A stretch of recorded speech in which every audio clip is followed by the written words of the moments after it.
এই শীতের মরশুমে ফুলকপি দিয়ে এমন একটি রেসিপি আমি আপনাদের করে দেখাবো, যেটা আপনারা ভাত, রুটি, পরোটা, ফ্রায়েড রাইস, পোলাও যেটার সঙ্গে খেতে ইচ্ছা করবে তার সঙ্গে খেতে পারবেন।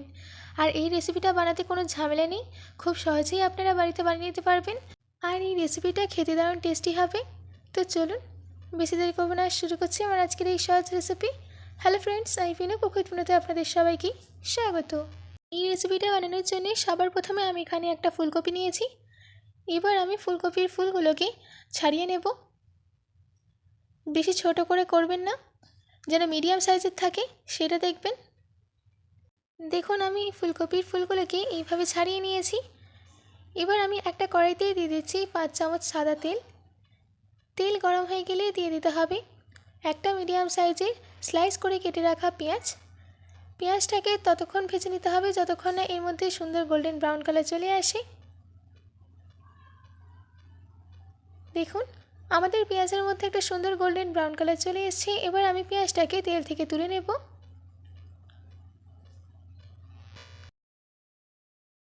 সম্পূর্ণ পেঁয়াজ তুলে নেওয়া হয়ে গেলে একটা মিক্সি জারের মধ্যে দিয়ে দিতে হবে ভেজে রাখা পেঁয়াজ।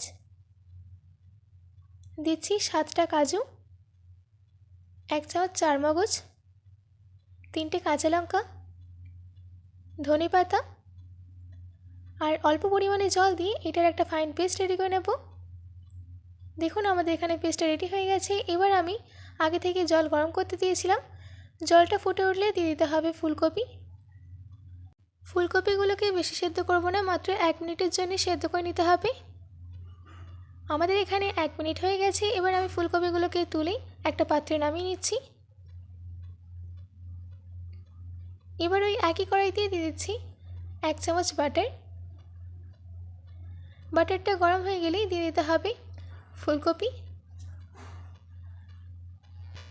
এবার এই ফুলকপিগুলোকে ততক্ষণ ভেজে নিতে হবে যতক্ষণ না এদের মধ্যে একটা সুন্দর গোল্ডেন কালার চলে আসে।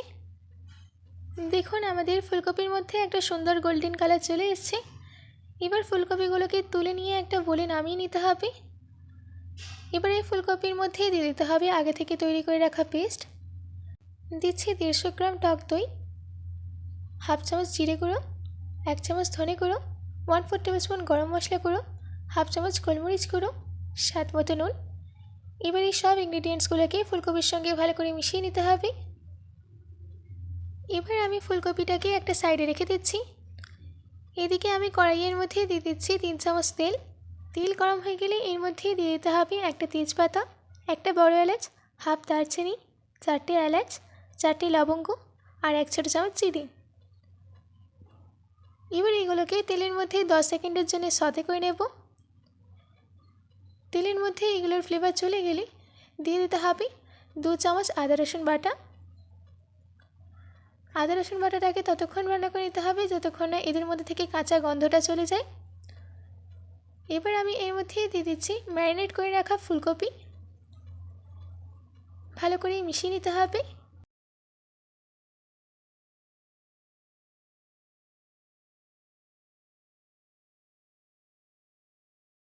এবার এই ফুলকপির মধ্যে 1 কাপ জল দিয়ে ভালো করে মিশিয়ে নিতে হবে। তারপর ঢাকা দিয়ে 5 মিনিট মিডিয়াম ফ্লেমে রান্না করে নেব। 5 মিনিট বাদ ঢাকাটাকে খুলে দিয়ে দিতে হবে 3টে কাঁচা লঙ্কা, 1 চামচ কাসুরি মেথি, 1/4 কাপ দুধ। এবার এগুলোকে মিডিয়াম ফ্লেমে 2 মিনিট রান্না করে নেব।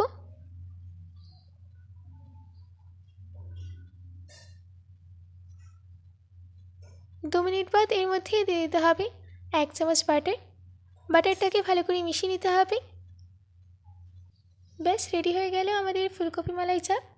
এবার গরম গরম সার্ভ করে নিন। আশা করছি আমার আজকের এই রেসিপিটি আপনাদের ভালো লেগেছে। বাড়িতে এটি অবশ্যই ট্রাই করবেন ও কমেন্ট করে জানাবেন যে কেমন হয়েছে। আজকের মতো এইটুকু, আবার দেখা হচ্ছে অন্য কোনো রেসিপি নিয়ে। ভালো থাকবেন, সুস্থ থাকবেন।